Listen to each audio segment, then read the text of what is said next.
Greetings, Flesh Wound Horror Freaks, and welcome to a brand new episode of Flesh Wound Horror. I am Daniel Shine, joined as always by Todd Loya, Pugs Dread, and Mike Kruger. Gentlemen, how goes it? Namaste.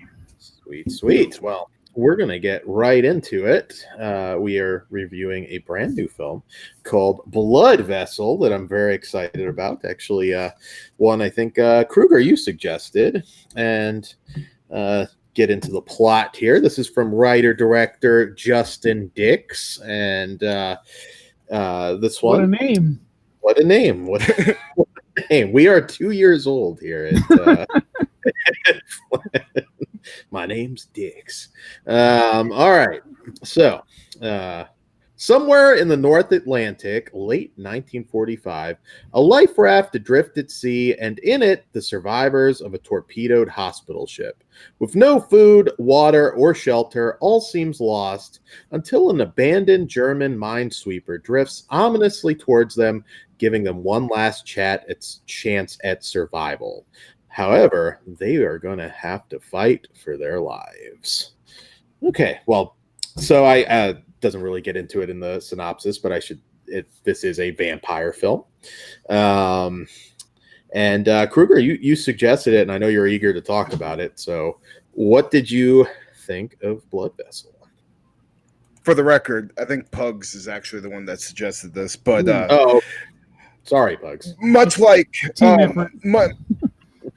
much like zombie movies, I'm very, very done with vampire movies as well. I'm tired of seeing the fucking shit get beat to death with the same old bullshit. And going into this movie, I was not expecting anything at all. Watching the trailer, it didn't seem like it was going to be much. And holy fucking shit, was I blown away. First off, the effects on this fucking movie are all, like, I would say 90% practical and all look fantastic.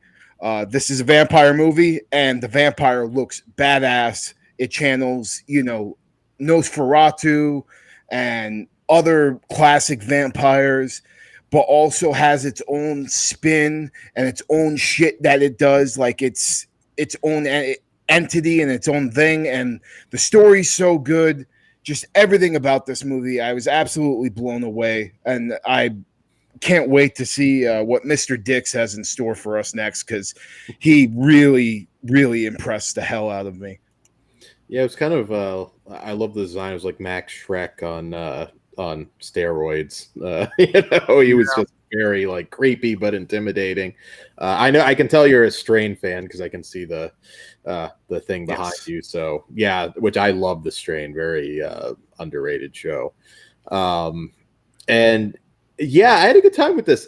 Most modern vampire movies, there are some I like, but I don't know. Like, it's hard to recapture like a gothic vampire movie. It's very rare that they, Hammer, Universal. It's just, that's where I tend to prefer it, and they just don't do it as well nowadays.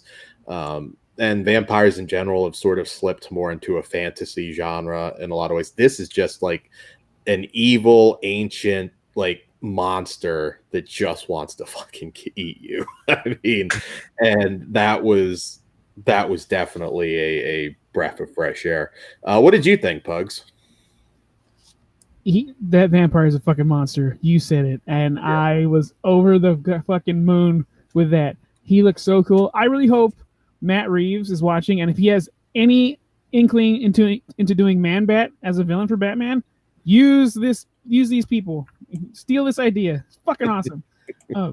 Story was cool. Very cool, actually. Dude, this is a vampire on a boat. Like, you just know where to go. This is a cool idea, and they executed very well.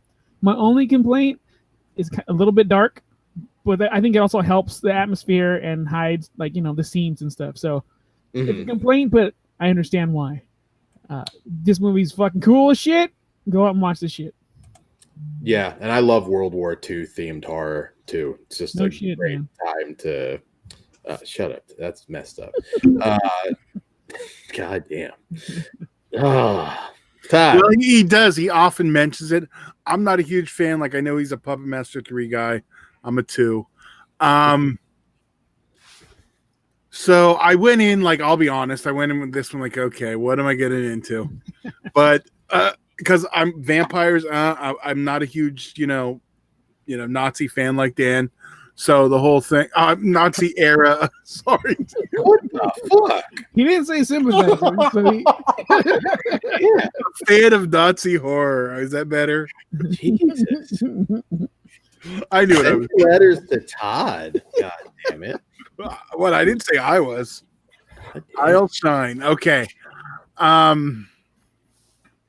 So I was kind of like worried going in, but I actually really like this. I think the fact that they were more Nosferatu than Bella Lugosi was definitely where to go.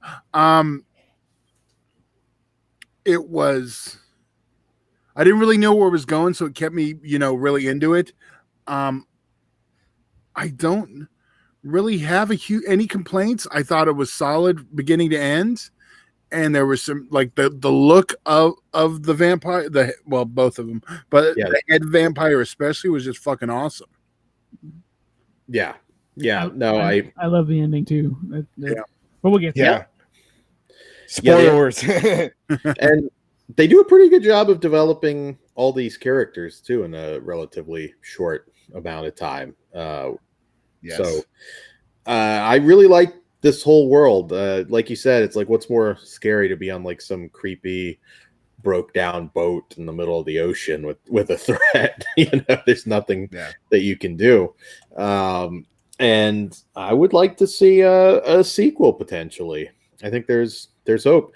And yeah, if CG bothers you, there's not much of anything to be found here. So yeah, probably one of the better vampire films in a while. More vampires is monsters. Again, I like the gothic vampire movie. It's hard to do that now. It just very rarely works. So having said that, I guess we can take this into spoiler territory, talk a little bit more about it. Well, we got to rate it. Yeah, come on. We got to rate it first. I guess his limit is one show. Shut up. All right. Now you threw me off with the like mocking my heritage.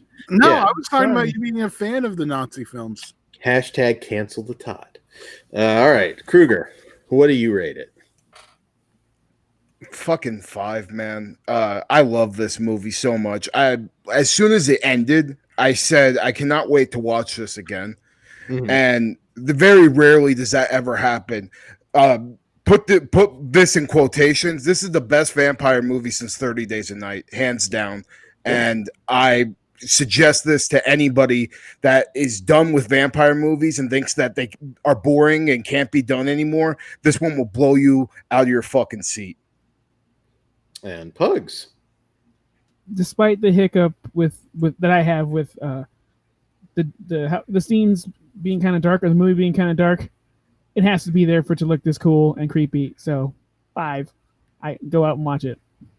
Awesome. I am also a 5. I definitely recommend it. Yeah, I'm Dan. I don't know. I feel Dan's gonna give it like a 2. A 2. Took out your I'm a 4.5. I think actually it's really did think that. Yeah, Dan's like ever since last year, he's like super protective of his 5s. So he used to give everything a 5. Last year, go to 2019, everything was a 5. that's not true. You keep saying that, but that's not really true. No, not anymore. Somebody needs to tally it up, and I think you'd be surprised. I think Todd might be close to me on the 5s. But having said that, we'll talk a little bit about spoilers now. So if you don't wish to be spoiled, now would be the time to bow out. I know. And if you do, remember what to do. I need to figure out how to get into this. I need to. So while we get that spoiler warning up there before Dan gets fucking. Anyway, I'm gonna go crazy. Matt Reeves, if you're watching this, just add big old wings to this dude and make him Man-Bat. I swear to God, it'd be the coolest fucking thing ever. Batman question for you, Bugs. Was that because I'm not familiar with Man-Bat? Was that in the Batman versus Dracula No. graphic novel? No. Oh, okay, that's actually one That's I've cool got. too, though. Yeah. Okay, And now spoilers. now spoilers. All right. All So right. if you're listening still, don't On blame you. us. Blame Dan. Like, share, and subscribe on YouTube. Help us out. All right. So, yeah, I do hope we get a sequel to this because it's as great a movie as it is. I do feel that you can do more. I don't know if you can call it the blood vessel too, depending where you said it, but Would you still want it on a boat or at a concentration camp? Because I think that'd be kind of cool. Yeah. actually that is pretty freaky. Yeah, like you somehow had Dude, like they bring, I got it. Like they bring it to a concentration camp, and like they have like a scientist that wants to fuck with the vampire shit to like do something. Dr. Oh, Mangala. Dr. Yeah. Mangala. Holy shit. Wow, we give away too many good ideas on here. Dr. Mangala mixing with vampirism. Fuck yeah. Holy shit. Although your one issue here is this is now like 45, but this is like the end of the war. But Paperclip it to South Africa. Mangala didn't die. South So America. yeah, absolutely. There's possibilities here. There's definitely possibilities here. Yet at the same time, it might be one of those ones where it's like you get the sequel and wish you never got it too. So One way to find out. yeah. But as long as it's got the same director, and it's like this director, he's he's a practical effects guy. So I think that's why we got as amazing shit as we really did. And like as long as it's a director, man, like I want to see what this guy's other movie is. He's got this other like sci-fi horror movie that he did. So I want to check out more of what's the director's name again? Justin Dix. Yeah, Justin Dix. I want to see what his other movie has to offer too. But he's worked on some big picture stuff. Worked on some Star Wars movies and pretty like he has a pretty impressive resume. And this is his only second movie he's ever made, so ever directed. So I'm really, really like, dude, the practical effects, like this is such a wet dream, especially when you get down to like the stuff with the little girl and how they don't hold back. Like, first off, it was badass that like at first I thought it was going to be a singular vampire, and then next thing you know, it's a vampire family. Like, holy shit, that was awesome. And then when they kill the little girl, she like, dude, they don't hold back. Like they fucking kill that little girl hardcore. Yeah. Oh.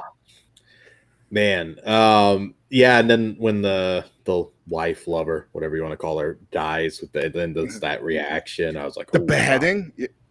Yeah, that was a good kill too. That's like that took a while. It was a thick neck. And then the one thing I gotta like, the thing that just had me screaming in ecstasy because I was so excited was at the end when the Russian dude fucking pulls out the cross and the vampire's like controlling him and stuff, and he pulls out the cross to break the fucking control. Like that was just some shit that like it was perfect. Like I couldn't think of a better way to end the movie like that.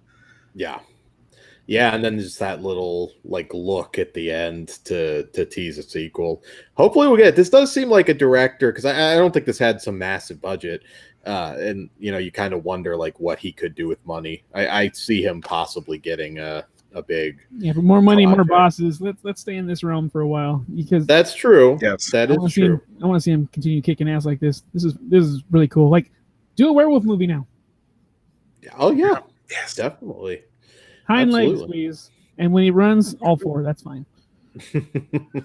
All right, guys. So again, support us at patreon.com/fleshwoundfeatures for exclusive content, early content, uncensored content, and fleshwoundfeatures.com. Check out the eBay store on Facebook. We're the Horror Cartel Flesh Wound Radio Group, and the Flesh Wound Features Facebook page. Like that as well. And Flesh Wound Radio on Twitter. Stalk us on Instagram. We're everywhere like a virus. And that's all I've got. All right. Good night. Wish you Maxwell.